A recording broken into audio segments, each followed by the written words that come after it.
Good evening, folks. I am just getting notified of a technical glitch here. The sound wasn't working. As silly mistake on my behalf. So let's try this again real quickly, folks. We are in the final minutes of practice here in Lakeland, Florida. We bid everybody a happy new year. Obviously, all you modified fans, the Crooked Line Racing Modified Series is in round number 8 here at Lakeland, Florida, the USA International Speedway. Track temperature is fairly cool at 75 degrees. There is no wind to speak of, and obviously we once again want to acknowledge Makoni Setup Shop and MF Racing Designs for their sponsorship of the series. So we were just trying to go to the point standings in the series after 7 rounds. It is Dalton Williamson that is leading the pack with 277 points. AJ Rogers second. Then it's Dunn, Ringer, Day, Trowbridge, Bianchi, Vogel, Ciccone, and France rounding out your top 10. And as you can see on the right column there, it is fairly close. We only have 14 points between the first two, and then a little bit bigger gap to Tommy Dunn. But then Dunn, Ringer, Day, they are pretty close together. Timothy Trowbridge is trying to make up for some bad luck, obviously. And let's see, Bianchi, Vogel, Ciccone, and France, I don't believe they've won races yet, but they have been scoring fairly consistently. All right, so that'll bring us into qualifying. As you can see, the final minute here is ticking away on practice. We're going to be doing 2 laps of qualifying, and as you are accustomed from us in this series, after qualifying, the pit reporter Tanamar and I will go back and forth between some of the guys and see what their expectations are for this race. I believe we have a few new names here as well. Oh, I see Chris Pittman has actually joined up, so he is here. And if I remember correctly, he was the winner of the last race. All right, we're going into qualifying at this point, and it looks like Chris is the first one out on track. That is actually pretty cool. And there he is in his number 8 machine, going around trying to set a nice time. And if I am correct, and he is last time's winner, then obviously he's going to be starting in the back. We have some more drivers coming to the track already. Our championship leader, Dalton Williamson, in the number 1 car is already out there. Trevor Vogel is out there. Frank Barbary is out there. Timothy Trowbridge trying to get some heat in those tires. Justin Carey is out there, and he brings it around, coming off of, what is that, turn 4, and he is going to have to start again.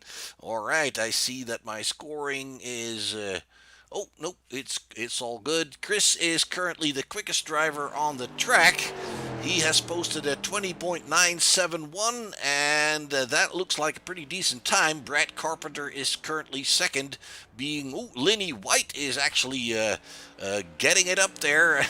As we look at that, it is Trowbridge that steals it away from him with a 20.799. Trowbridge, we know, is always a very fast driver in this series. He has won 1 or 2 races, I believe, and so he is always a force to be reckoned with. And let's see.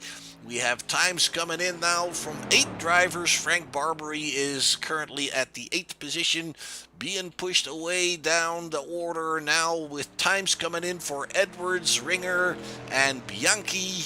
Williamson posting his second lap time there at 20.814, slight improvement from his first lap. And let's see, we have Chris Andretta driving the number 25 machine. Chris has posted the 7th time so far, and I believe Chris Andretta is a new driver, new addition to the series here tonight. We hope he has a lot of fun, and we hope he's going to stick with it here. Ooh, we have a freeze frame. That's not good.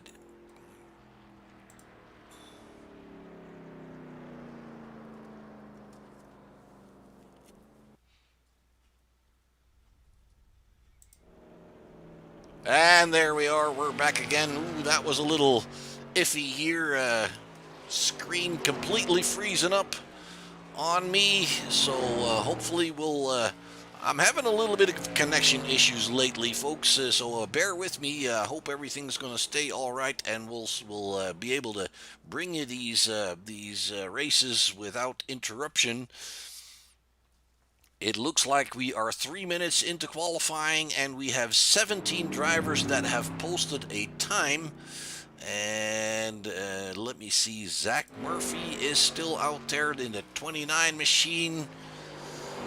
Tommy Flanagan, we saw him moving out in the 87. Let's keep an eye on Zach Murphy, the number 29.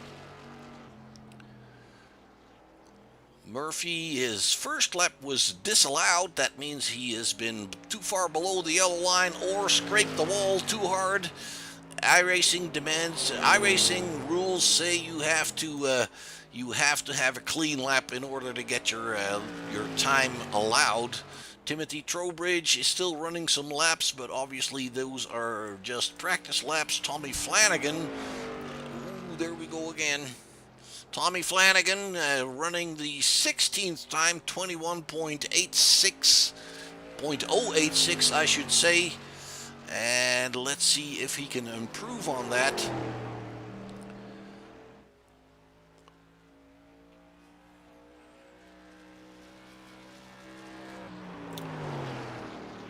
And hold on give me just a second, folks. There's one setting I need to change here real quick. Computer is having a little bit of a issue here. Just bear with me for just a second.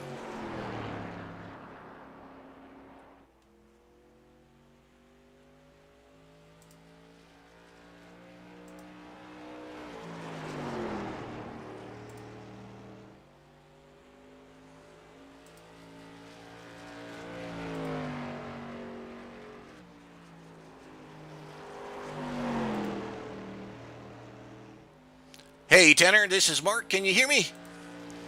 I got you loud and clear, Mark. All right. I apologize, dude. I'm having a little bit of a computer issue here. I hope everything is coming through all right. I'm monitoring the broadcast on my cell phone, and it looks like we're still here.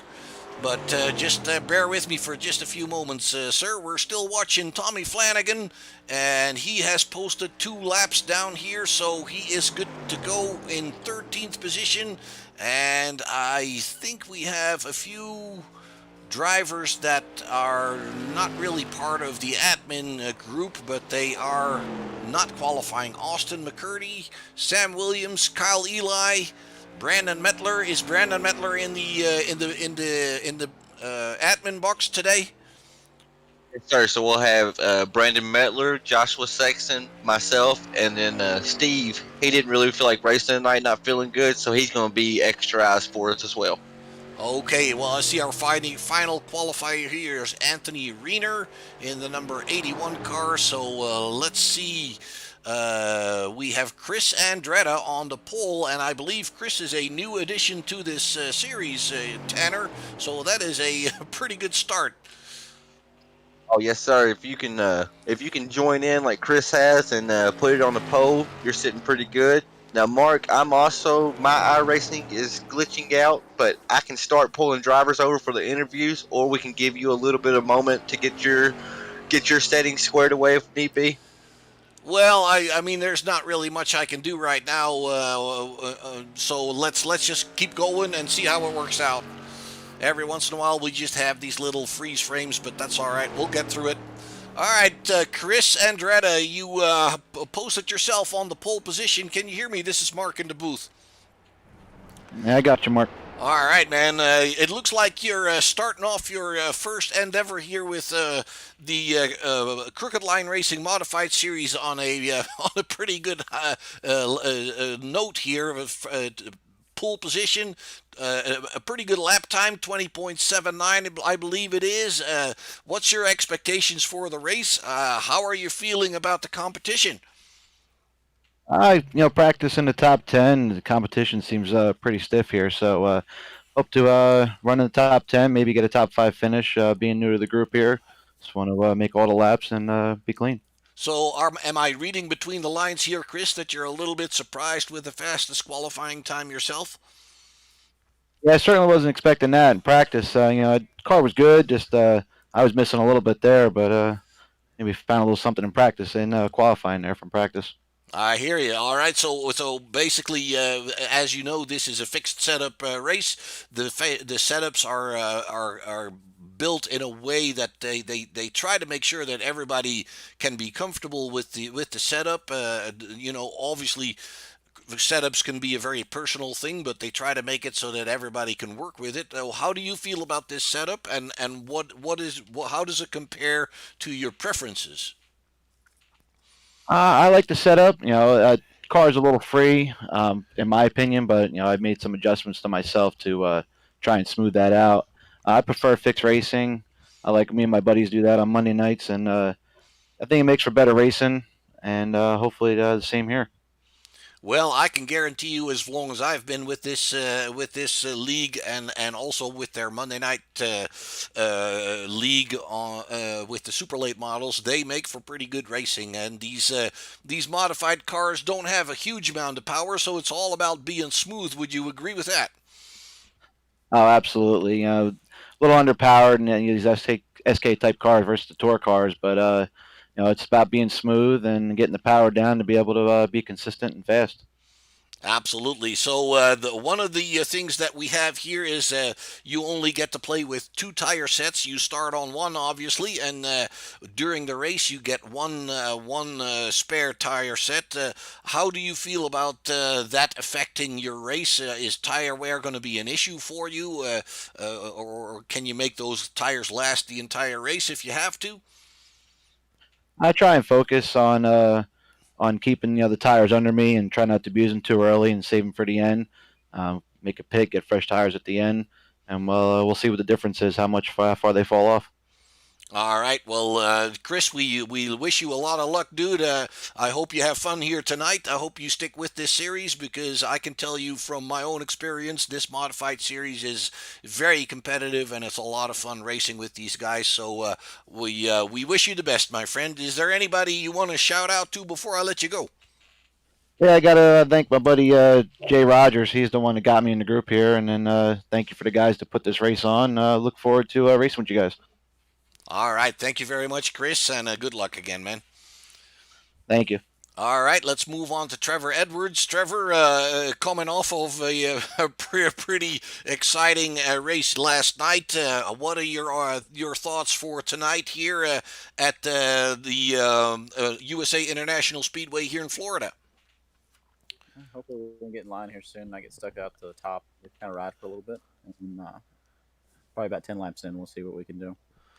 How do you feel about the setup? Is it something you like to work with, or does it not really match up with what you normally would have? I love the setup. It's a Makoni built setup, so the guy who built it, he's pretty good. All right, that sounds like you're pretty happy camper here tonight. Now, one of the things I've noticed in this series is they have a rule that after 17 incidents you get to go to the pits and make a drive-through. After 25 incidents, you are out of the race.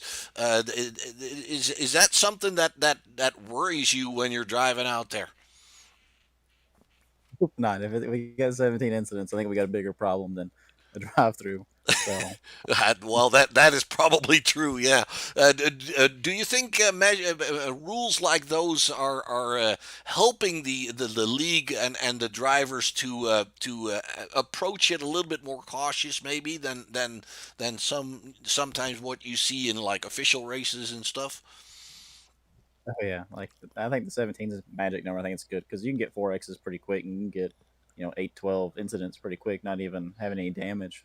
So the 17's right there where you'll be able to see it on your F1 key and know that you need to be a little more patient or just try to get away from some people if you have to.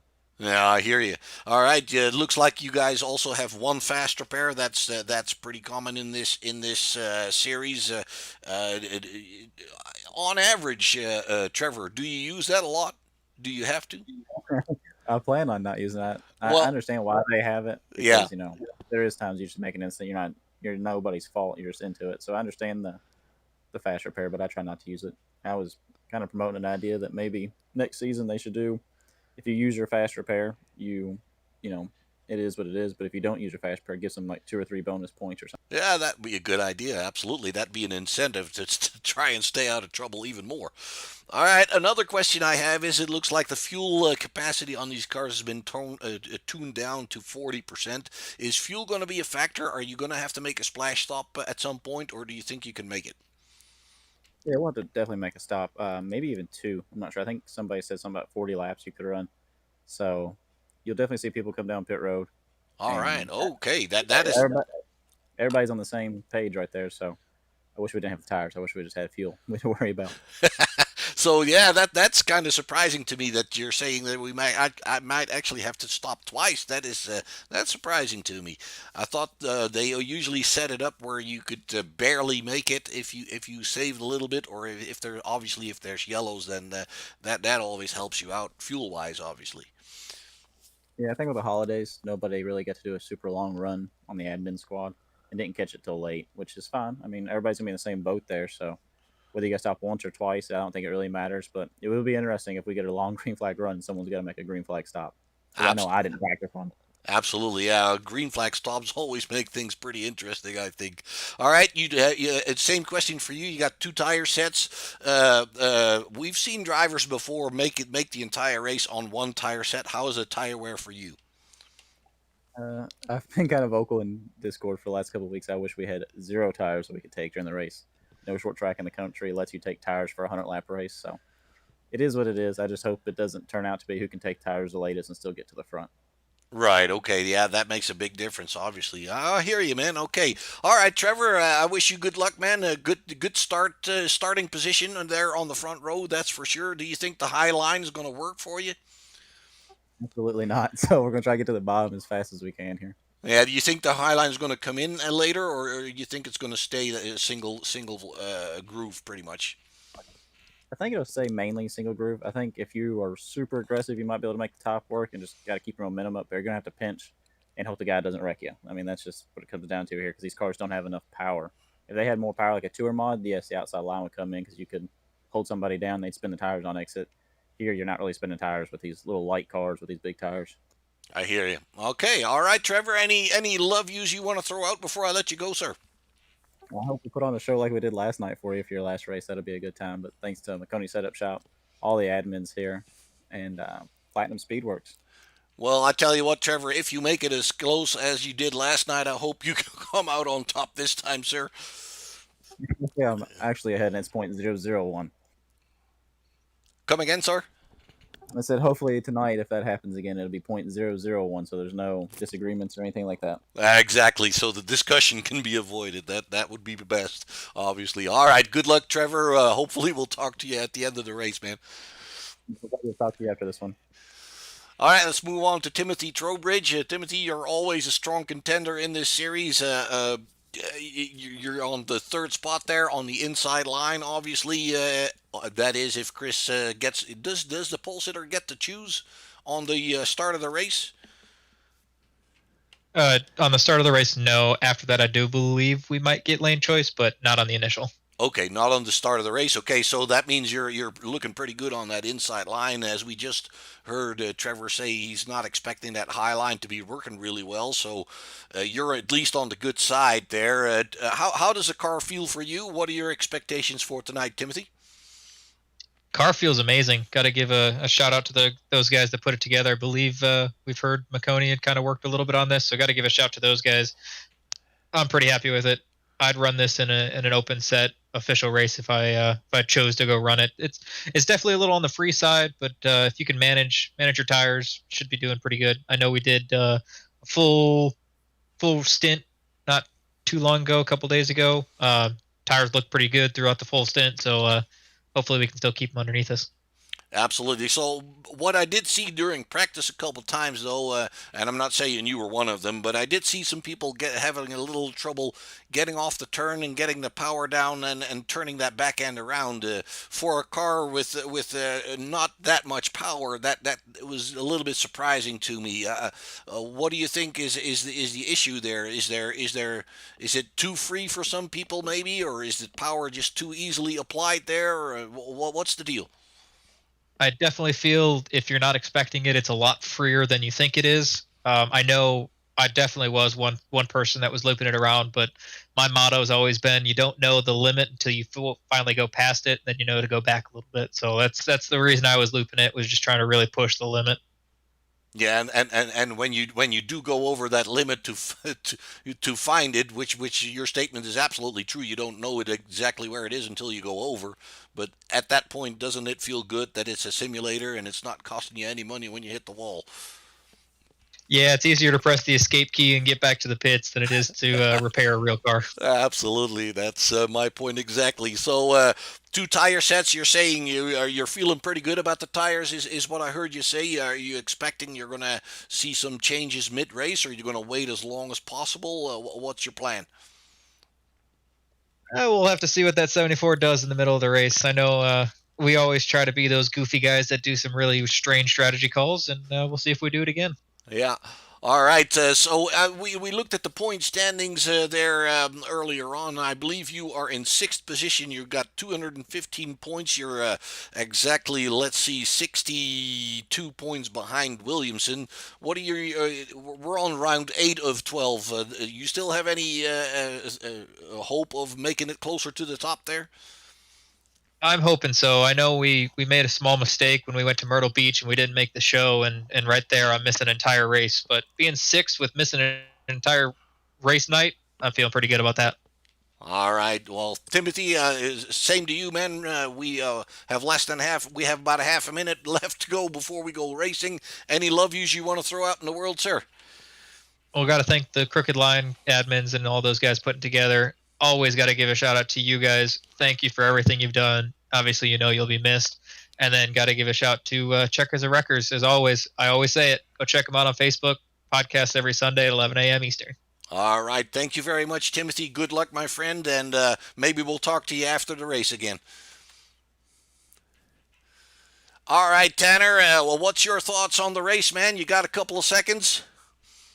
Well, hearing all these drivers talk, I mean, Timothy, he summed it up perfect. In oval racing, and I'm sure it's the same in road racing, there's a limit or an edge. If you're not on the edge or right there on it, you're not going to be fast. So this setup is definitely a little free. I think it's going to provide some good racing if the guys just take their time with a single groove track. I'm just, I'm really hopeful with my fingers crossed that we have one more final great showing for you, Mark.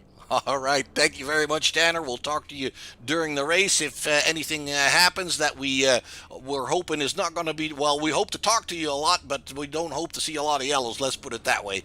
All right. Let's go into the grid real quick here. We, as said, we have Chris Andrada on the pole, Trevor Edwards alongside him. On the second row, we have Timothy Trowbridge and then Justin Carey alongside him.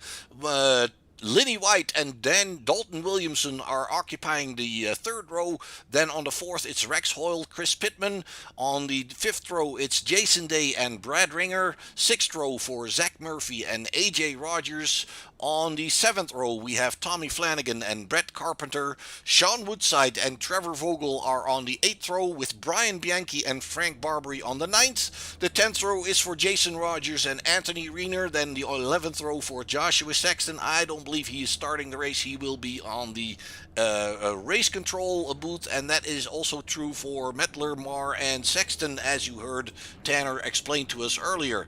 All right, so that means that we have, I believe, 20 cars on the grid, and let's see. Last week's winner, Tanner, do you remember last time's winner? Was that Chris Pittman?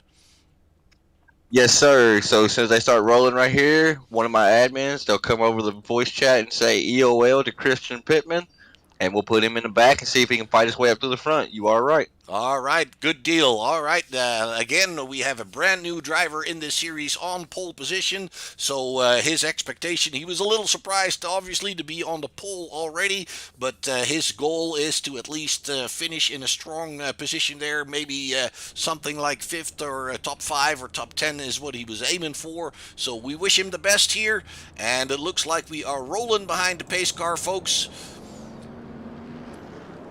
Andretti on the inside line, and with Trevor Edwards on the outside. We heard Trevor talk about that higher groove. He is not expecting that to be the best position he can be in right now. It is what it is. Obviously, he's going to have to deal with it, and we'll see some of those drivers on that outside line come down to the inside as quickly as possible. And I think, obviously, on a paperclip shaped track like this, I think there might be a little bit more opportunity to pass, because on the straightaways, if they get a good run off the turn, they can make a little bit of a gain on the straightaways into the next turn, hopefully. So we'll have to see how it pans out here. Nice livery on that number 25 machine. I'm sure he'll be easy to recognize him in this series. And on the second row, folks, we have Timothy Trowbridge and Justin Carey in that number 42 car on the outside. Then on the third row, we have Lenny White in the 99 and Dalton Williamson in the number 1 machine. It looks like Trevor is getting anxious. He wants to get going. Can't blame a guy for wanting to do this. And there you have him coming off turn number 3 and 4. The pace car is heading towards the pit lane. They are waiting for the call on the radio, and there we go, folks. We are racing here on Tuesday night with the Crooked Line Modified Series. It is Chris Andretta that brings it in the lead into the first turn. Trevor Edwards is holding pretty good on that higher side, but he can't slot down to the inside just yet because Timothy Trowbridge is keeping that inside line covered pretty good. Justin Carey, same thing. Ooh, Andretta runs a little bit wide there, loses the back end almost. I don't believe he touched the wall, but he did keep the nose going forward, and he actually holds on to that lead. Trowbridge now pushing himself in second position, and it looks like Trevor Edwards is going to be able to slot in behind Trowbridge now in third position. Justin Carey is still on that outside line there. He is having trouble finding a spot to go down to the inside. He's in fifth. Ooh, we have a driver going off there, and it is actually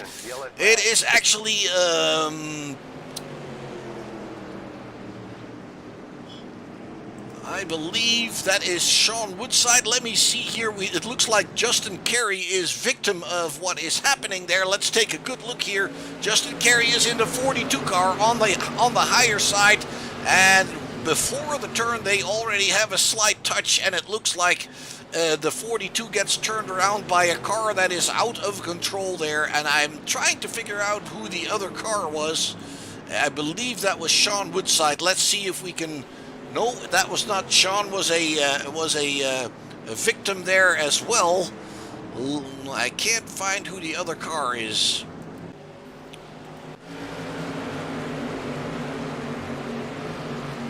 Tanner, any news from pit road? I hear some very disgruntled drivers. One saying somebody got ran over, other one saying, why can't you hold the brake? We're trying to sort it out now. It's really hard, Mark, as a race controller, to deem who's at fault in an incident like that. So no news from them really, other than not very happy right now. I hear you. Did you happen to see who the black car was? Because I missed it. I know the victim was the 42 of Justin Carey, but I didn't see. Yes, sir. Okay, I think it's Lenny White. That's what I'm thinking. On my screen, Mark, it's a solid black car. I think it's Lenny White. I think he kind of just got into him. Wasn't expecting Justin to come down in front of him. But as you were saying on the broadcast, it's so hard on the outside. So Justin's trying to get down. And he may have heard clear in his ear, came down, and then Lenny was there. Yeah, if the way I see it, it's a little hard to tell, but the way I see it, and I'm playing it again on the replay, I'll slow it down for you. It looks like the 42 is actually, no, I'm too early here. Gotta go one further. Give me just a second here. They're coming down the main straightaway, and it is actually the 42 on the outside, and it is Lenny on the inside, and it looks like the 42 is barely touching his right front. Then Linney is really getting a loss of control, goes over the grass. There's nothing much he can do, and then he runs into the 42 on pretty much mid-turn there. So it's basically, I would call this a racing incident for sure. I mean, it's just both people going for the same real estate here. You are absolutely right, Mark, and I got the broadcast going in the background. You do a fantastic job with these replays, and what you showed and what you just said, I mean, that's how I see it too. All right, well, it looks like we are we're still behind the pace car. The lights have not been turned out yet, so we have a moment here. Let's see, we have Brad Carpenter. We saw several drivers in the pits. Jason Day, Rex Oil, AJ Rogers, Edwards, Trowbridge, Williamson. A lot of guys have been on pit road, and that could be preventative, that could be fast repairs, that could be anything really. Obviously, when something happens in the front end of the field, there's always going to be people that's going to be caught out by that and need some repairs or double check something or whatever. They could have actually taken a splash of fuel to prolong their stint a little bit. It looks like we are getting ready to go back to racing here. We are lining them up double file once again. Chris Andretta is staying on the inside line. It is actually Zach Murphy in the number 29 machine that is right alongside him. Zach has picked up 9 positions since the start. Behind him it's Trevor Vogel and Chris Pittman. Chris Pittman is already in 4th position from starting in the back. There we go. Chris is on the throttle early. Zach Murphy slots in right behind him. We have another caution right here on the restart, folks. Let's go and try to find out what has transpired. It looks to me like Trevor Vogel.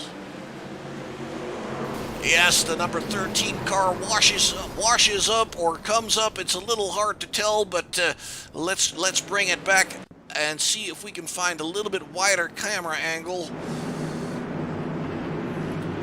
It is on the restart. Keep your eye out for that number 13 car here on the restart.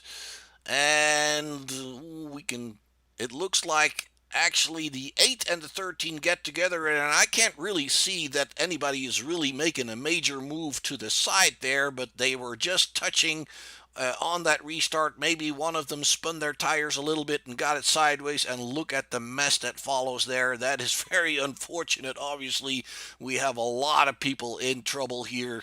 You see the 81, the 32, the 87, the 14, the 76. It's a pretty big mess. All right, Tanner, what's the word out there? Well, once again, Mark, we got 2 drivers. Nobody's claiming fault on that one. Like you saw it, I went back and watched it twice myself. I'm not sure where they got connected, and they just locked up and couldn't ever get off each other. I ended up, we let Justin simmer down a little bit, cool down from the last incident. I'm sure he used his fast repair. Justin, this is Tanner and Mark in the booth. You got a copy? Yes, sir. So, with watching you earlier, I mean, you was on the high side, fighting for your life. I understand it. Did you have to use your fast repair after your incident? No, I stayed out the first time after this one here of the front stretch deal. I'm using my fast repair right now. 10-4. That's why I wanted to pull you over. I thought maybe you still had it, but I didn't know for sure if you had to use it or not. We'll send you back over to your racing team channel, and maybe we'll be here at the end talking to you. And Mark, we'll send it back to you. Yeah, before that, thanks to Mark there at Short Shift, everything is done for us, and good luck with your future endeavors on your new job, bud. Thank you very much, Justin. Good luck, my friend. All right, thanks, guys. We're looking still single file. I don't believe we're getting ready to go back to racing just yet. I can't see the lights on the pace car. They're still on, actually, and it is still Chris Andrada that is leading the pack. There's Zach Murphy in 2nd place. Frank Barbary in 3rd position is up 15 positions since the start of the race, so he's having a good night here so far. Lenny White is back up in 4th. Jason Rogers in 5th. Tommy Flanagan is in 6th, and then it's Let me see, Anthony Reiner, that is in 7th position. I believe we got some back markers in between there. Brian Bianchi is 8th, and Timothy Trowbridge in 9th. Trevor Edwards is in 10th. So a difficult night for these top drivers so far. It looks like we have Brad Ringer on pit road. Dalton Williamson is just leaving and getting back out there. It looks like he is 2 laps down, so he must have had he must have been caught up in that wreck there as well. Trevor Vogel, he is on pit road in the number 13 car.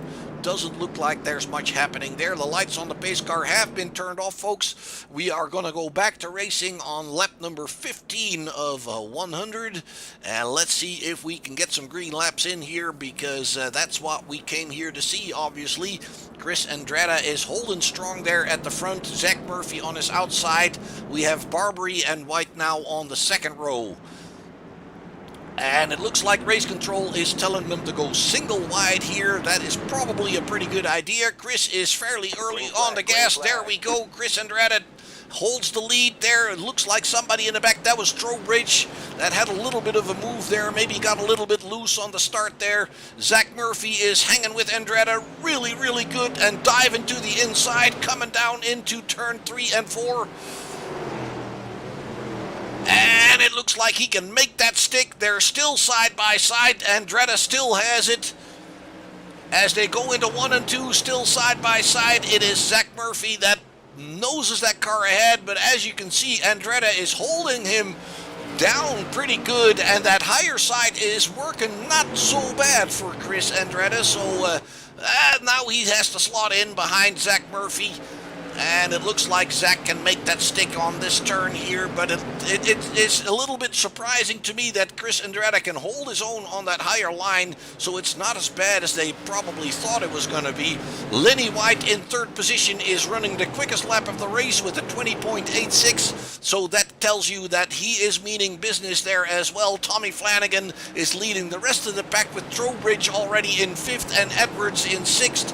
Barbary has dropped off to 7th. Jason Rogers in 8th. Let's keep an eye out for these leaders here. The 29 of Zach Murphy is holding off the 25 of newcomer Chris Andrada in 2nd position. Lenny White improves that fastest lap once again, 20.84. So he is definitely closing in on these 2 leaders, and he is wanting to play ball with these guys. Tommy Flanagan in 4th position. Lenny White looking at the back end of Chris Andrada, the number 25 car. I actually don't see any number on Lenny White's car, but he's running as the 99, I believe.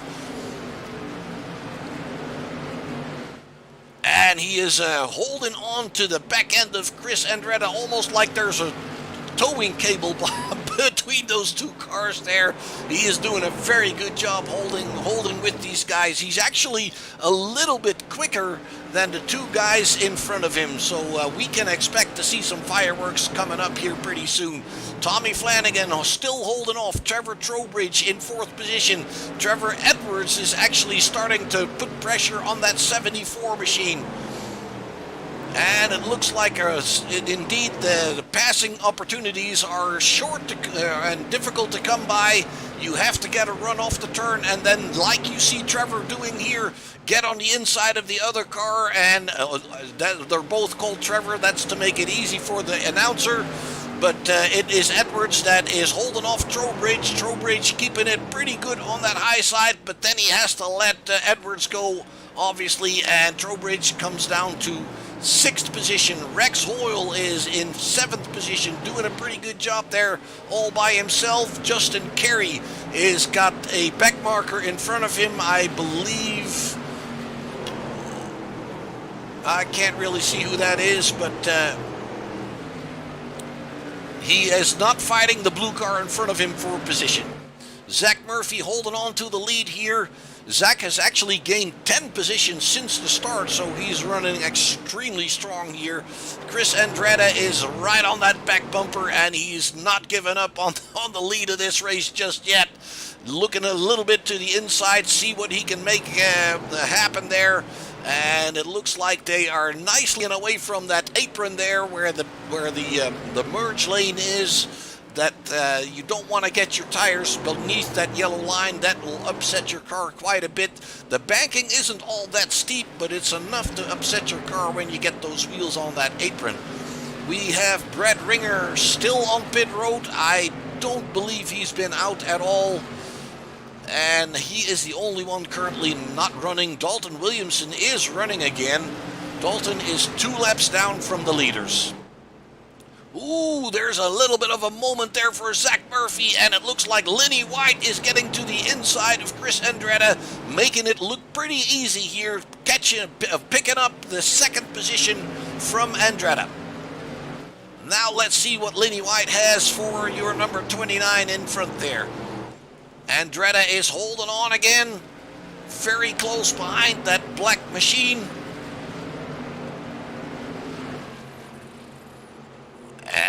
And he is, they're both, all 3 of them are looking really, really strong here.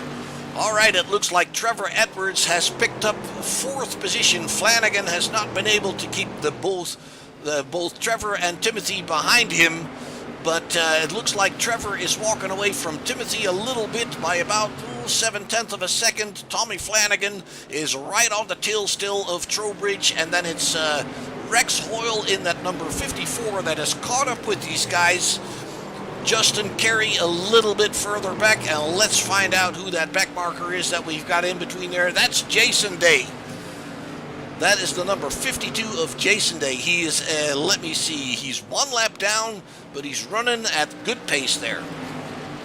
Zach Murphy is feeling the pressure behind him, mounting up. Lenny White is pushing harder and harder for that lead. We're on lap 31 already. We've got some pretty good racing at the top here of the field. Chris Andrade is staying with these guys really well. Pretty even in lap times. Actually, if you look at the lap times from the last lap, it's a 21:15, 21:15, 21:13. It hardly gets any closer than that, folks. Lenny White pushing really hard. It looks to me like all these drivers are not willing to show all their cards on the table just yet. Obviously, it's still early in the race. They have plenty of time to get all this stuff figured out. It looks to me like they're just testing each other a little bit. Chris Andrade is holding on there as well, staying with Lenny White really nicely. All 3 drivers here close together, 1 shot. Ooh, looked like somebody scuffed the wall there a little bit, saw a little bit of sparks flying. Doesn't seem to affect anybody in a negative way. Chris Andrade taking a look on the inside, but he's not close enough to threaten Lenny White there very much. Trevor Edwards seems to be closing in on these guys as well, so we're going to make this a 4-way battle in a little bit. It looks like Zach Murphy was taking a defensive line there. He is feeling that pressure behind him. Yeah, definitely is. And it looks like Lenny White is close enough to try something there. Ooh, we have a caution somewhere else. Let's go find out what happened. It looks to me like Justin Carey is involved in the 42. Let's see what happens here. Ooh, he gets a little bit of a wiggle mid-turn, and then the car behind him can't slow down quick enough and taps him in the back. Let's take another look at that real quickly. A little bit further back. He runs a little bit wide, but he holds his position. And then he goes into the turn. He's a little bit loose. He gets a little bit of a wiggle mid-turn, and then the car behind him taps him in the back. Trevor, what's the news from Justin Carey there? I'm trying to communicate with the drivers, Mark. Not really getting a whole lot of answers. Asked for interviews. Everybody's pretty zoned in right now, Mark. We had a good green flag run right there, and I think Lenny White might. I could hear you in my ear saying he was fast on the track, and just from the eye test, he definitely is pretty fast. Absolutely, and it looks like Lenny White and Timothy Trowbridge are taking it to pit road at this point. They're probably looking at some tires already. 37 laps in, that could be fairly early. If they are in fact taking them, it could be a fuel stop, and we heard them talk about it before the race. Actually, it looks like Lenny and Timothy are taking tires there. Let's see if they take the other side. Go ahead, Tanner. Yeah, I just want to chime in. As as far as the fuel goes, these guys, they normally get about 13 gallons, Mark. This setup tonight only has about 6 gallons in. They can go 44 laps before they have to pit for fuel. Now, after they pit, they can put in up to 13 gallons. So when we saw them guys pit on the first caution, they were doing a splash of fuel. And now I'd say these guys right here we just saw are doing a splash of fuel. They might take tires, but just remember we have a competition caution coming in about 10 laps when we go green here. That's right. We do have that competition caution mid-race. It looked to me like these guys both Linny and Timothy took 4 tires, so they are done as far as the rubber is concerned, and that means that their next pit stops are all about fuel and hopefully no repairs. All right, Jason Day is still on pit road there. And I believe we have Anthony Reiner. He is leaving pit road at this point.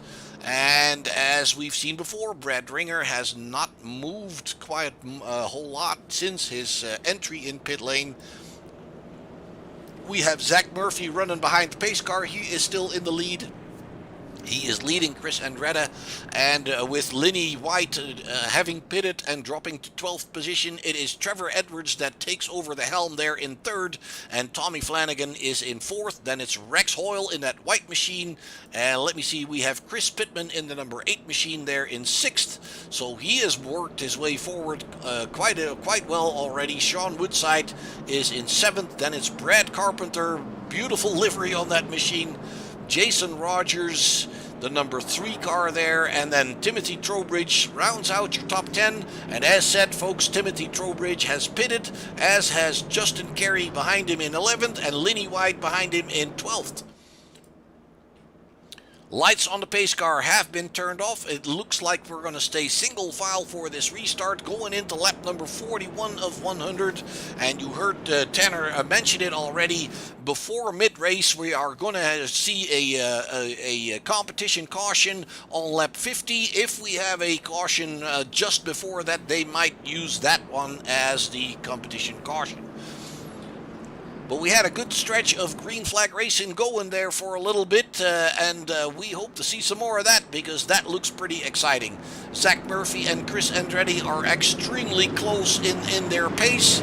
Looks like Zach Murphy has a great start here, pulls away a little bit from Chris Andretti, but that's not something that Chris would not be able to overcome here. Trevor Edwards was right on the money there with that restart, and he is right on the bumper of Chris. Going into the 3rd and 4th turn there, and Tommy Flanagan, same thing, was right on the money with the restart, as was Rex Hoyle and Pittman. A long string of cars there. First little gap we see is towards between Woods. Oh, we have another one. It looks like we have Brian Bianchi in some sort of trouble. Let's go see what happens. Ooh, it is actually the car in front of him. And let me see if I can find real quick. That is the 81 car of Anthony Reiner. Reiner is actually touching the wall there. Let's bring it back for you one more time. He's on the high side. He washes up into the wall there. It looks like he might have actually touched the car in front of him. And Brian Bianchi is a victim of that. Tanner, any word from the guys?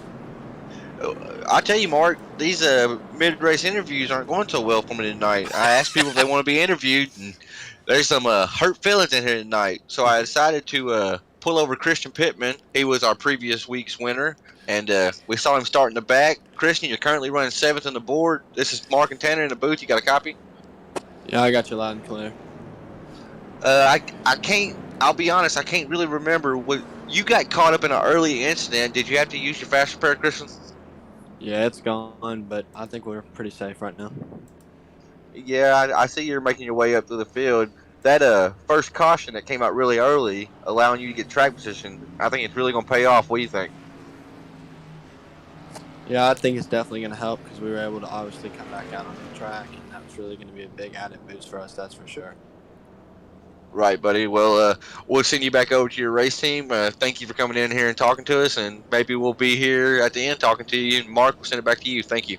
All right, thank you very much, Tanner. And as you saw, that was Chris Pittman in on pit road there. He has left the pits now, and he is in 11th position. We had a few drivers staying out there. That was Timothy Trowbridge, Justin Carey, and Lenny White that are in the top 3 positions. They stayed out there, as did Jason Day. He is now running in the 4th position in that black car with the green wheels. Trevor Edwards did go on to the pits, and he is now coming back out in 5th. Then it's Rex Hoyle, Tommy Flanagan, and Brad Carpenter. Chris Pittman in 9th after everything is sorted out, and in 10th place, your previous leader, Zach Murphy. Looks like we still have Sean Woodside on pit road. He is leaving as we catch him, so he should be good for a while, and I'm fairly sure they're going to use this caution as the competition caution, as it is pretty close to lap number 50. Tanner, is this going to count as the competition caution? Yes, sir, Mark. Anytime between lap 40 and lap 50, we just let that be the competition caution. I think the ones like your Timothy Trowbridge, Lenny White, the ones that pitted that last caution just a few laps ago, they set them really pretty because I don't quote me now, but I don't think they'll have to pit anymore. So they got very, very, very valued track position now. Absolutely, yeah. That sounds like they made the right call there. All right, we'll see how that pans out. Trowbridge is in front. Justin Carey is behind him. Lenny White and Jason Day are the guys that Tanner was talking about. They did not pit this time around, so they should be good until the end of the race. And the first one out there on the pits, that has been on the pits, I'm sorry, is Trevor Edwards, and he is currently running in the 5th position. So if he took tires, he might have a little bit of an edge over the guys in front of him. All right, it looks like the lights on the pace car have been turned off. We're keeping it single file, it looks like. The 74 of Timothy Trowbridge gets to start the race. Once we get around turn number 4, the pace car is in. And there we go, folks. Timothy Trowbridge is early on the gas. It looks like Justin Carey and Lenny White have a pretty good start there as well. Jason Day in 4th position. He is doing pretty good there as well. I think he's got his lap back. He was a lap down there a little bit earlier. And we see some shuffling going around here. It looks like Trevor Edwards is on the inside now, picking back for the 4th position once again. Jason Day on the higher side there in that light blue 52 machine. Little bit caught out on that higher side. Trevor has a little bit of a wiggle coming off the turn. He is right on the bumper of Lenny White there going in turn. And it looks like we have a slower car ahead of these guys. No, I'm sorry. That's not a slower car. That's the leader, Timothy Trowbridge. I got caught off guard. Oh, my goodness. Oh, my goodness. That is not good what's happening here. That is a pretty big mess also. Let's see what happens. We have Lenny White going to the inside, and he touches the back end of the 42 machine. And that is, I'm getting my numbers mixed up here. That is Justin Carey once again getting the worst end of this. Let's take a look at that again. In slow motion, it looks like Lenny White is going to the inside, but he's not quite alongside. And I don't believe that Carey would have heard his spotter call that out. In the turn, he gets a little bit of a tap of Lenny White there in the back end, turns it around, and then it is havoc all for everybody. The 52 of Jason Day runs into there. The 54 is Andretta that gets turned around in this mess. The 42 ends on his roof. The Lenny White ends on his roof. The 62 ends on his roof there. I'm sorry, the 52 ends on his roof. It is a pretty big mess. What's the word out there, Tanner? I can't get a word in over iRacing, Mark. I'm telling you, it's been a volatile night as far as who's at fault and whatnot. It's hard for me to tell during that one.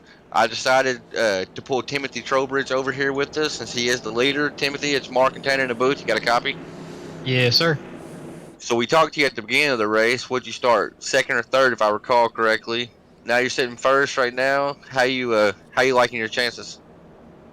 Well, as Mark had questioned what our fuel tire strategy was going to be, I don't know if you paid attention there, but I knew we were getting really close to the competition caution. Knew the lap 35 or so we didn't have the competition yet, but the next yellow was going to be. So we came in, got our tires, restart, went yellow, competition caution, gave us right to the lead with fresh tires. See, that's what I mentioned to Mark when y'all pitted. What was it, like 3 more laps? Then the caution came out for the comp caution. I knew y'all would be sitting very, very pretty. That track position is valuable.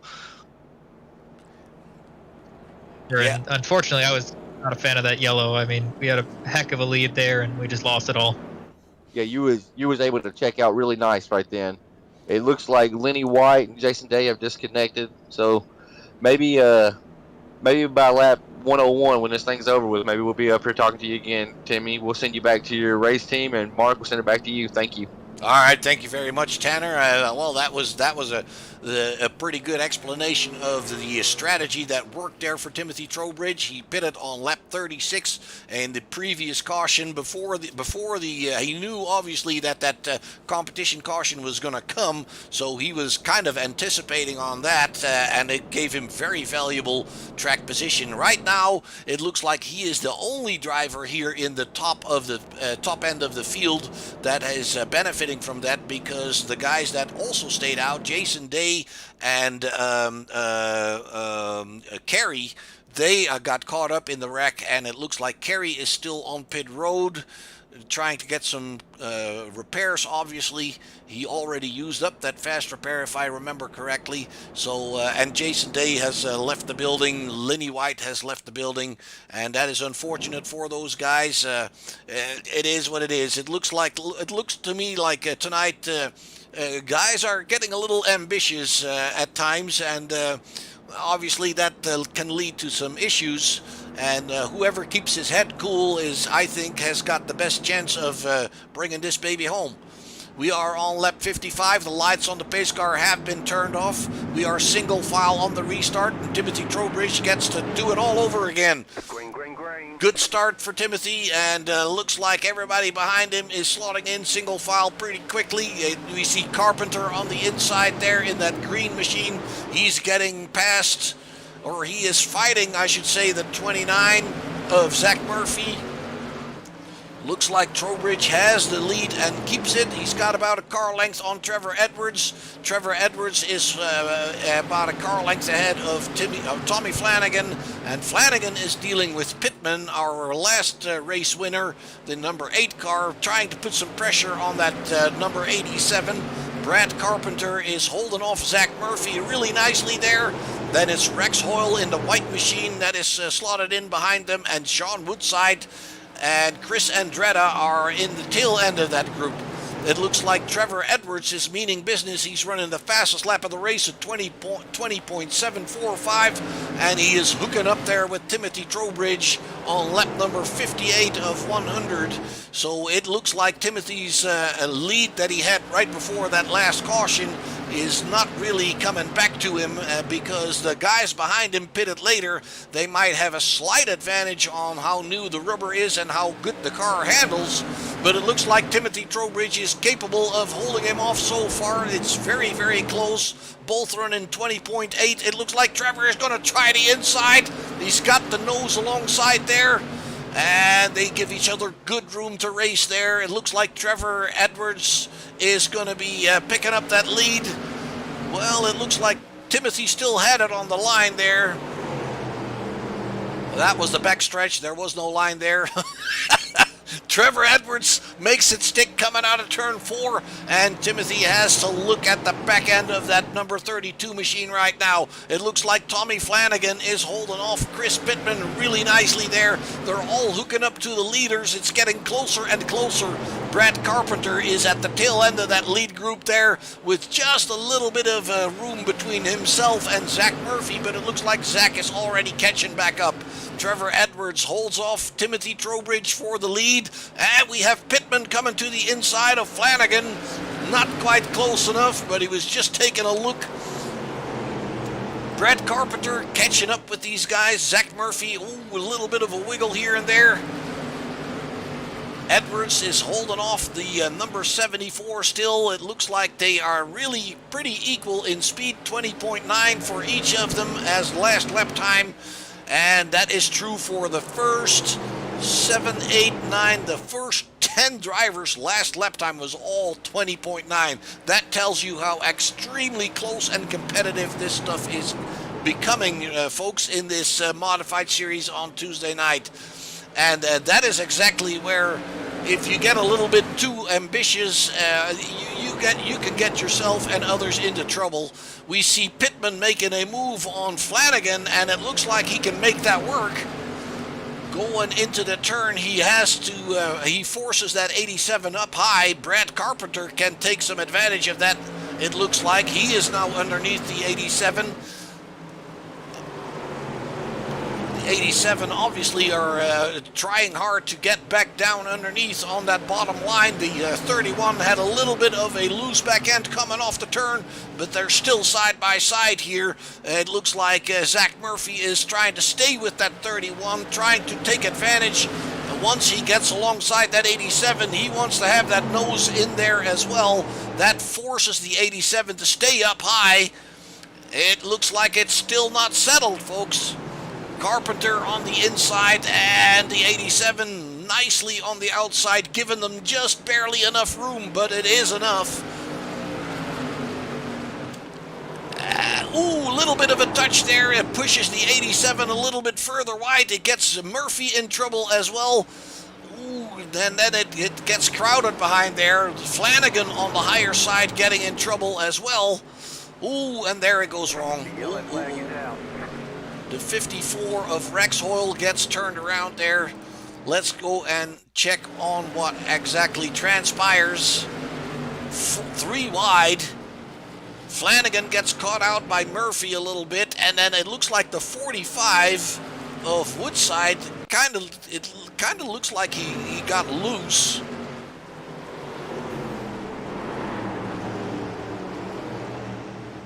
He's trying to get underneath there. It's the next turn we're looking at. He's being pinched down by the 54. Yes, he definitely gets loose. He bounces off the inside wall. That's what's going on here. And then the 54 has no place to go. Tanner, what's the word? I'm actually trying to communicate with Rex Hoyle right now for an interview. He hasn't came across iRacing, but the way you saw it, that's the way I saw it. He was kind of just a sitting duck when that guy came off the wall. He just basically had nowhere to go, unfortunately. That's what I thought too. Rex Hoyle is coming into the pits right now. Chris Andretta is also going to the pits right now. We are on lap 70, so let's see. There we have Dalton Williamson in the number 1 car. I think he got caught up in that as well. He's back on pit road as well.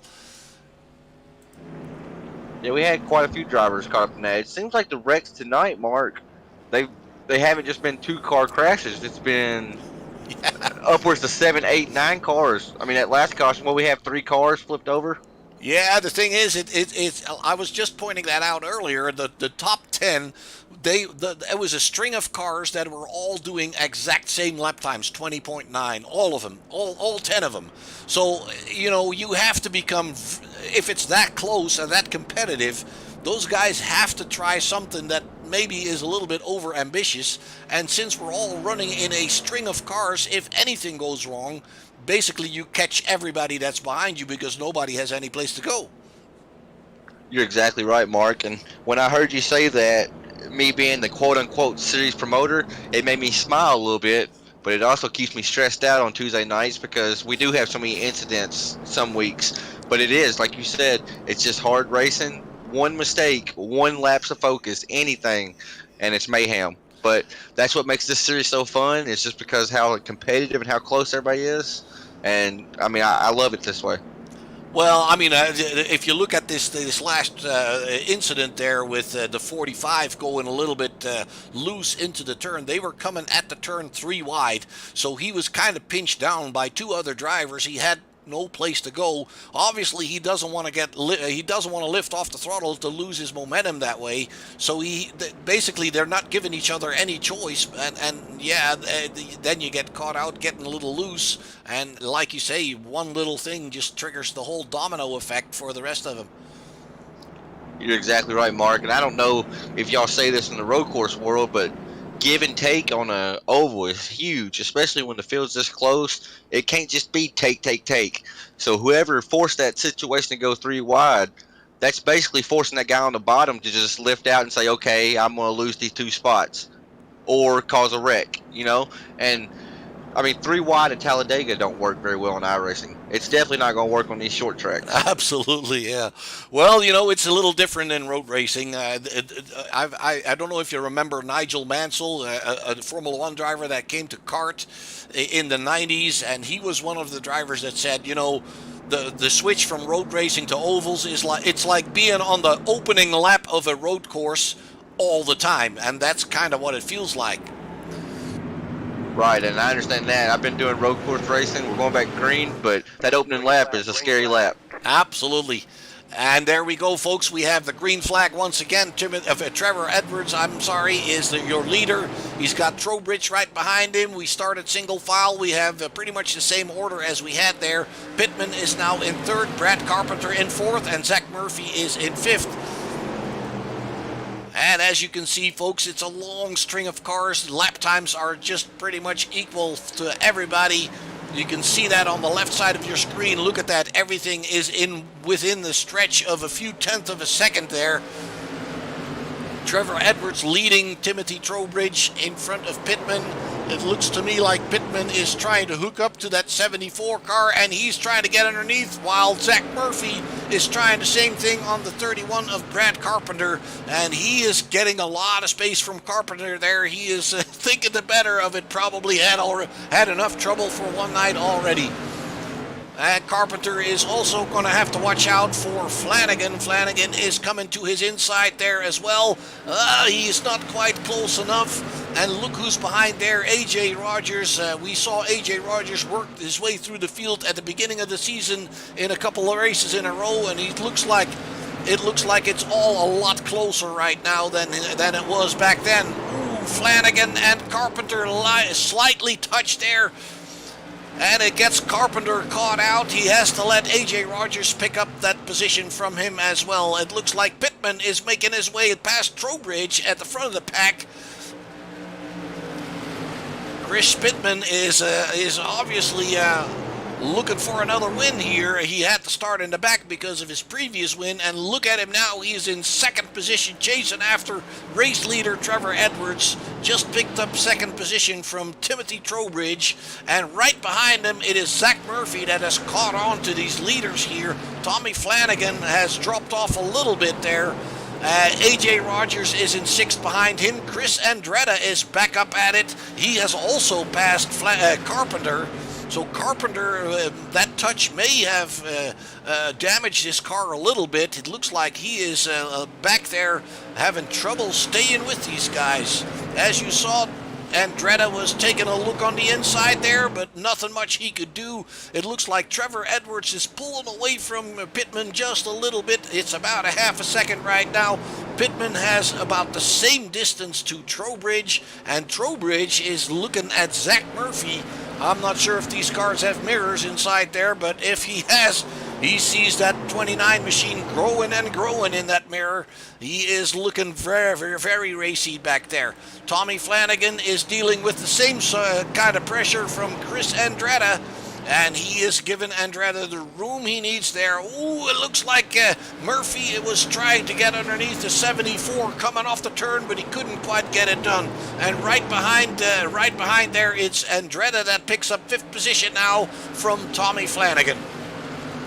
Edwards is holding off there, holding on in the lead. It looks like Pittman is closing the gap. It was about a half a second. It is a lot less now.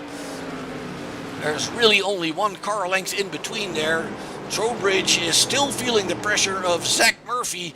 Zach Murphy trying a little bit higher entry. Ooh, Murphy defending hard against Andretta there. Looked like Andretta was going to take a look on his lower side, but he couldn't quite get there.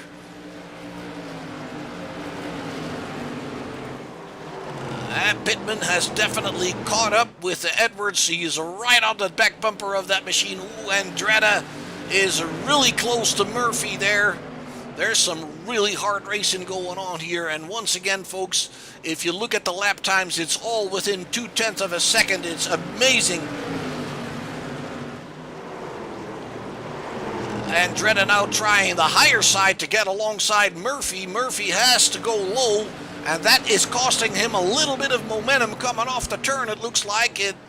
Andretti holds on to that higher side there, and he pushes that 25 machine ahead of the 29, picks up 4th position. And immediately, Zach Murphy is dealing with Tommy Flanagan, who wants back what Murphy took from him earlier. Trevor Edwards and Pittman in the lead there. The 2 leading cars are still really close together. Trowbridge is getting in trouble. He has got Andretti on the high side. It looks to me like Chris Andretti is figured out a way to make that higher side work.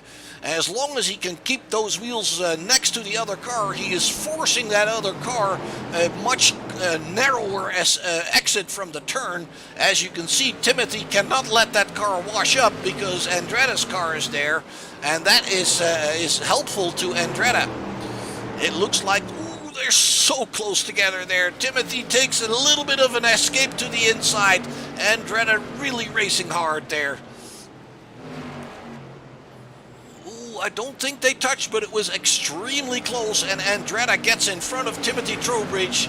Zach Murphy now coming to the inside of the 74. Trowbridge, maybe that early stop is costing him a little bit as far as tires is concerned. He may have been racing a little bit too hard. Edwards still holding off Pittman for the lead. And they're almost locking cars there. Oh, Pittman lost it. I was going to say it looked to me like those bumpers locked together, and he lost it coming off the turn, trying not to take out Edwards. That could have been a lot worse than this. If he would not have lifted, he definitely would have taken Trevor around. Chris Andretti hooks up to Pittman. He's got some... about a second in front of him, Pittman does, to make up towards Edwards. And Chris Andretti kind of benefited from that little slide that Pittman had. Edwards has got a little breathing room now, and it looks like Andretti picks up that 2nd position. And we're losing Andretti on the connection. He blinks out every once in a while, folks, but he has definitely taken up 2nd position. He has passed Chris Pittman. There you have it again. Let's focus on Pittman then. There you see the number 25 blinking away. I hope he can get that resolved. There's not really that much you can do. It looks like he's completely gone now.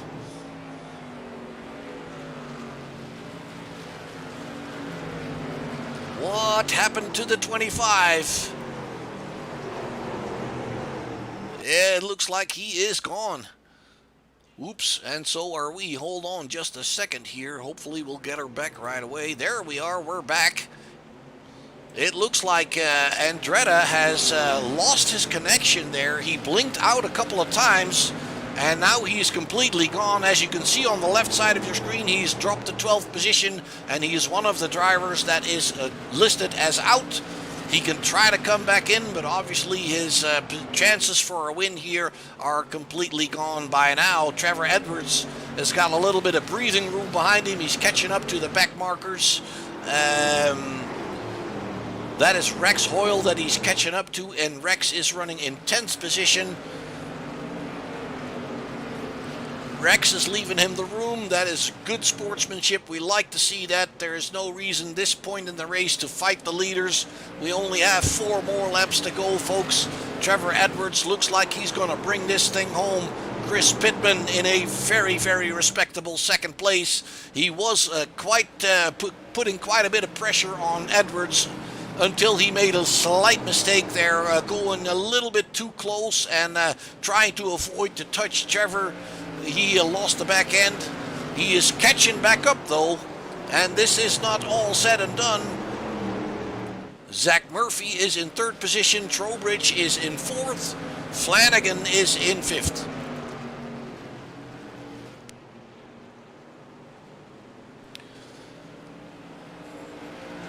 And Trevor Edwards coming on to, that is Jason Rogers that's making way for the leaders.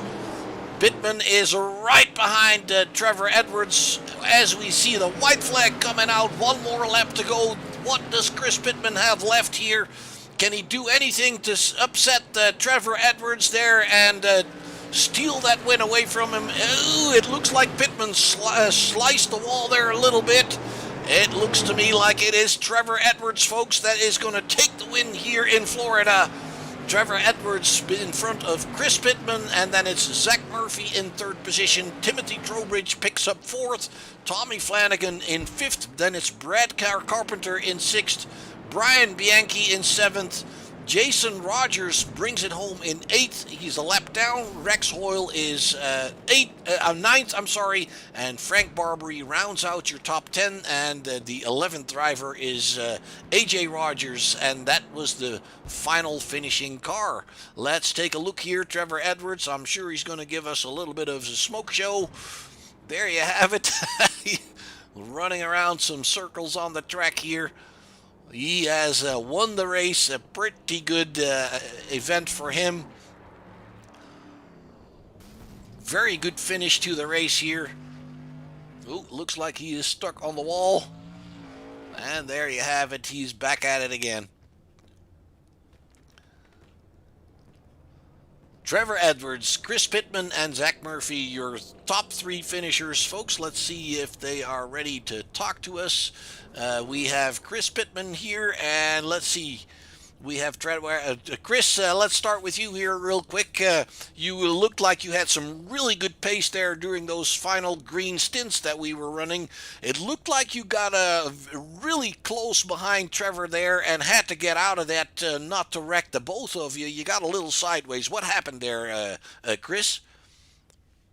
I just got over anxious with 10 to go, trying to push the issue a little bit early. Got loose and then ran him back down, and then was planning to bump and run him coming off 4, and ended up tagging the wall going into 3, and it slowed us down a little bit. But, all in all, it was really fun. It looked like you had a lot of fun coming from the back of the pack there since you won last time. You got pretty close here tonight, Chris. Yeah, it was definitely a fight to come from the back to the front because we got tangled up in that wreck real early on in the race, and that really set us back. But we were patient through the whole race and slowly made it to the front. Once we got up to the front, I realized we were really quick, and then got past Timothy with 20 to go, and I started catching Trevor, and I just got a little over anxious with 10 to go trying to get past him, and I didn't want to wreck the both of us, so I just jumped out of the throttle so we wouldn't end up wrecking both of ourselves, and it ended up, costing me not being able to maybe get back to him, but it was better than wrecking us both out of the race. Absolutely. And the fact that you go out of the throttle that quick, is that what sends the back end spinning? What happened there was he was driving it in harder than I was, and that turn I tried to drive it in as hard as he did, and I got right up to his bumper, and I was about to hit him, and I tapped the brake real quick, and it just snapped the rear end around like you were saying. Okay, I got you. All right. Well, Chris, it's still second place. It's still a pretty good result, especially given the fact that you had to start in the back, and given the fact that we had quite a few yellows that at some point could be helpful. Obviously, catching up to the pack once again. But if you're part of that yellow, obviously you're not going to gain very much. So, given all the situations here tonight, I think second place is a pretty good thing to bring home tonight. Yes, sir, for sure. I enjoyed it very much. It was a fun race, and it seems to be every week. It's me and Trevor fighting to win the race. Anytime me and him are up front, it's always just the two of us racing it out at the end. All right. Well, again, congratulations on that result. Chris, any love yous and thank yous you want to throw out there in the world? Yes, sir. My grandparents, my girlfriend, and my father, as always. Sounds good. All right, Chris, thank you very much. Let's move on to our winner, Trevor Edwards, really quickly here. Trevor, it looked like you were strong from the get-go, and you dropped off a little bit with an early pit stop, I believe. Did you get in trouble as well? Yeah, that big pile up on the front stretch, I ended up taking the fast repair because the car would barely even move. Both front suspensions were destroyed. Oh, okay, all right. So that kind of set you back there. I believe you were at the tail end of the top 10 when we got back going again. Was it hard for you to work your way back forward? Terrible. I don't know why, but this car here seemed like if you were behind somebody, you were way faster. It just turned better through the center. You were faster on exit. I don't know what was going on, but I was behind Timothy, passed him easy, and then once I cleared him, he just hung with me. So I don't know. There was like an aero bubble or something. Oh, you're thinking that maybe the draft was working for the guy behind there? I don't think it's a draft. I think it's more of like reducing side force or something in the corner, and it would just like I don't know. It felt like I get off the corner better and through the center when I was behind Timothy, and then as soon as I got out front, it just got super tight. Okay, all right. So it doesn't look like it hurt you all that bad though, because you worked your way to the front, and once you were at the front, you were pretty dominant there. Well, I wouldn't say super dominant, but at least you looked like you had things under control quite well all the time. Christian was faster there at the end for sure. I don't know. Like I said, I think he said he touched the brake or something and got sideways. And after he hit me and got me sideways, that thing was so loose I couldn't even drive it up off the corner. It was weird. All right, so basically you got a little bit lucky with the fact that 100 laps was all Chris had to chase you down. Because if it would have been much longer, you're worried he could have gotten you. Yeah, I think it's been a good race because the outside groove on the long run. I think I'd been able to hold him off for at least a couple laps. Yeah, it looked to me like everybody before the race said that higher groove wasn't really going to work very well, but it looked to me like it came in quite well. Actually, we also saw Chris Andretta take advantage of that higher line, getting around Timothy Trowbridge. So it felt to me like it came in pretty good. Yeah, I think it was just good enough that you could hold somebody off, and if they got loose, and of course you clear them because the momentum in this car is everything. I went to try to do burnouts after the race and couldn't even get the back tires to stand hardly. Yeah, it could use a little bit more power. Yeah, the tour. The tour is fun. Absolutely. Well, congratulations, Trevor. A very well-deserved win here is going to do you good in the point standings. Obviously, it's good to take that momentum forward. The bad part about it is that next time you have to start in the back. Any love yous and thank yous you want to throw out there, sir? Yeah, I think McConey Setup Shop, Platinum Speedworks, Christian for racing me clean. Like I said, he could have moved me at any time, but I think me racing him clean at Irwindale, just kind of paying it back and forth. Absolutely. It was very good racing. That is definitely for sure. All right, let's move on to Zach Murphy. There's third place for Zach. It looked like you had a fairly strong car all night long as well. Zach, how was it for you? Oh, yeah, the car was pretty good. It was a little loose in the beginning of the run, but it seemed to tighten up as it went on. Now, did you get? I don't believe you got caught up in anything very major tonight here, did you? I got a little damage in one of the beginning of wrecks, and then when I had to pit there at the competition caution, I had to stay for some optional repairs, and so I came out a little behind some of the guys I pitted with, and I think, Now, obviously that hindered me a little. A few more cars to pass, but yeah. Well, it looked to me like I was keeping an eye on lap times for a while there, and there was a point right after that competition caution, and I pointed it out to Tenor as well. There was a point where the first 10 drivers were all pretty much exactly equal in lap times, and that kind of tells you how close everything is. So, how hard was it to pass? What is the best approach to get your way past a guy in front of you? I'm really just trying to get right on their bumper, and kind of like Trevor was saying, it almost seemed like you were faster if you were behind somebody. So really just trying to get your nose down below, trying to get into the corner, and just getting that lower position, getting in. Did you manage to get that high side working for you? I never quite got it rolling. This new tire doesn't seem to come in like you could race out there. It was just really hard to pass out there. Okay. All right. So as a defense, when you're defending up there, somebody underneath you, you can stay with them. Is what you're saying? Yeah, you could hold them for a few laps, but it seemed like in the end the bottom always seemed to win out. I raced against Brad a few times up there, or well, he was up there against me, and then the same thing with Timothy. We had a good little battle at the end. It was definitely some fun racing. Absolutely, it was good to watch. That's for sure. All right, Zach, third place, pretty good thing to take home tonight. I'm sure you're pretty happy with it. Any love yous and thank yous you want to throw out in the world? I'll just thank the guys at Simcro, the team I race with, and Crooked for putting this on, and of course you, Mark, for putting the broadcast on. thanks for doing it all season. You betcha. All right. We'll miss you guys. Thank you very much, Zach, and go and celebrate a little bit. You deserve it. All right, take care. You too. All right, Tanner. It looks like we've got a pretty good race in the books. Sure, we had a few incidents. I like we discussed earlier. We had a few guys, being somewhat ambitious, but obviously they had to be because it was so close that there was no real distinct difference between either driver in the field. And obviously, if you want to try and make a pass in a tight field like that, when the lap times are so similar, you're going to have to be a little bit, let's say, over ambitious maybe to get something done, especially on a track like this where the high side just won't work other than for defensive measures. What's your take on tonight's race, Tanner?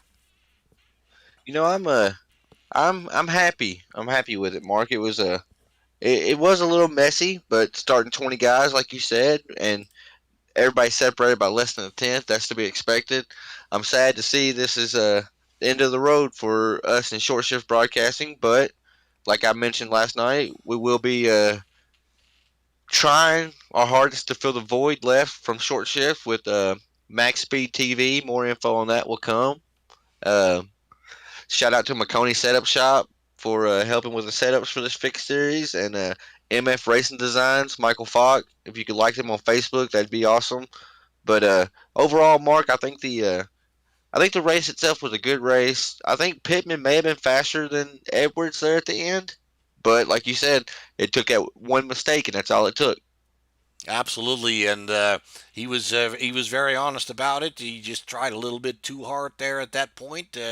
Had to touch the brakes. That made the back end step out a little bit. He saved it beautifully, but it cost him about a second there, and that was something he had to make up. And obviously, he ran out of laps there at the end. Yep, it just the timer finally ran out on him, and the laps went down, and before he knew it, it was the end of the race. But he ran a great race starting in the back of the pack. That first caution really helped him out with track position when he stayed out. But when he got behind Trevor, I was just thinking in my head, Mark, because me and Christian are buddies, but as you know, we have the ELL rule. And I was thinking to myself, please don't wreck him, don't wreck him, don't wreck him. And then the lap before Christian actually got loose, he was right on Edwards' rear bumper. And I thought, oh goodness gracious, we're going to have a leader wrecked right here. But luckily Christian, he's such a fast driver, but he's very, very respectable out on the racetrack. And he showed that tonight. Whenever he realized he was going to hit Trevor, first thing he did was jump off that gas onto that brake. And inevitably it caused him to get loose and almost lose positions. Exactly, and I think Christian Pittman actually showed something there that I think we should call nothing other than good sportsmanship. At the risk of your own losing positions, you make sure you don't wreck the guy that's in front of you. And to be honest with you, there were a few incidents here tonight where the person that was in a similar position did not do that, and that caused a few wrecks. So I think that's something we can take away from this race. I don't want to sound negative, obviously, but let's be honest. Sometimes you should be able to call it what it is, and that doesn't mean that there's bad intent on behalf of the driver that's behind there. It's just like we've discussed before. It's you get a little ambitious, and on a track like this with lap times being so similar, it's just very hard. And obviously you're racing. I mean, you're not running a parade, so it's totally understandable that you try your hardest and then stuff happens. So hats off to Chris Pittman for pulling out of that when he saw it was going to go wrong. He pulled out of it, and that's just good sportsmanship. You're absolutely right, Mark. Like I mentioned earlier, oval track racing, it is whoever's fastest, but like you said before, to finish first you got to finish. And Christian had the mentality of, well, if I don't hit this break, I'm hitting Trevor, and that's going to run both our races probably. Because, I mean, we saw every wreck tonight. It started between 1 to 2 cars, but it ended up collecting over 5 cars each time. And I don't know why that is tonight. I guess because the field was so close. I've never seen it as intense as it was tonight, though. Yeah, I think when it's this hard to gain positions on green flag stints, like I said, I don't think anybody wants to let go of that throttle, even if they see something happen in a few cars before them. They still keep their foot in it because that's where you gain a few positions. And if that if it's not possible under a normal green circumstances, then you take what you can get, and obviously sometimes you pay for that. Yes, sir. You're exactly right, Mark. But other than that, I mean, it was a great race. These boys that run this race, and they're always up towards the front. And I'm not slighting anybody else in this league, but the battles that we have seen over the last 7 to 8 weeks between like 10th place up, it's everything I could ask for when I said, hey, all our other series are open setups. Let's throw a monkey wrench at it and try something different. Let's go fixed racing, because I myself, Mark, I'm not a fan of fixed racing. I wasn't until watching this, and I mean, it's providing some great racing, and the guys up front, they're racing each other with so much respect. We have our incidents, like you said, but like you said, we're not on a parade either. We're out here racing. Absolutely. The way I see it, Tanner, with the fixed and the open setup difference, the thing is, all of us are doing this as a hobby, and obviously everybody's got to eat, and everybody's got jobs and families, and you name it. And basically, if you want to be good at setting up cars, you have to put a lot of time in testing and trying out different things. There is so many variables on a race car that you can change to make a car go faster or slower, whichever way you work it. So there's a lot of time that goes into that. So a lot of drivers, obviously, people with families and people with jobs and whatnot, and obviously people have other stuff to do besides iRacing, and that means that whoever can put in the most time is in the advantage. Now, there's a few people like Marconi Setup Shop and other setup shops that try to get into that market and give people something that they have developed with a bunch of guys that are good at it and have the time to do it, and so they give you the opportunity of getting your setup somewhere else at third party. That's still not the same as making a car exactly to your own wants. It's something that can help you get started with it and save you a little bit of time, but it's still going to take you time to get it all perfected out. Now, the good thing about fixed setups is that, it's the same for everybody. It might not be perfect for you, but mostly in fixed setups, they try to make a setup that is, let's say, on the safe side for everybody. So it makes for close racing without the effort that you have to put in trying to get your car set up right. The league that I race in the Formula Renault 3.5, you can just tell at the end of the race it's an open setup league. At the end of the race, it's the guys that have the best setups and work with the best setup people. If they don't make it themselves, those are the guys that are just running away with it. So I think fixed setup idea is for the sake of competition. I think it's great. I think it's the way to go if you want to have fun races that are close, where everybody's got equal chance, and it's really separating the driver abilities from each other, if you know what I mean. So I welcome it. I like it. You're exactly right. I mean, this whole season right here with the Tuesday night series, it's changed my whole outlook on what fixed racing's all about. I mean, if for our Monday night series, as you know, it's an open series. If me and the Five Kings Motorsports guys, if we don't spend about an hour to maybe sometimes upwards of 3 hours testing, then we're all off. I mean, and people just don't have that time. I don't have that time. So, Exactly. I mean, it's just I'm really starting to come around and love fixed racing because it's putting on some really good shows. Yeah, I couldn't agree with you more. I think given the fact that none of us are professionals that can do this all the time, we all have stuff going on in our lives. I know you got a family, and that's pretty much true for everybody. You got to work to make a living. Some people work more than 40 hours a week to make a living. So it's hard to combine to put in a lot of hours of testing that you would really need to make good setups. that's just not possible for everybody. So yeah, in that respect, I agree. I think fixed racing can help people out that way, and it makes for fun racing.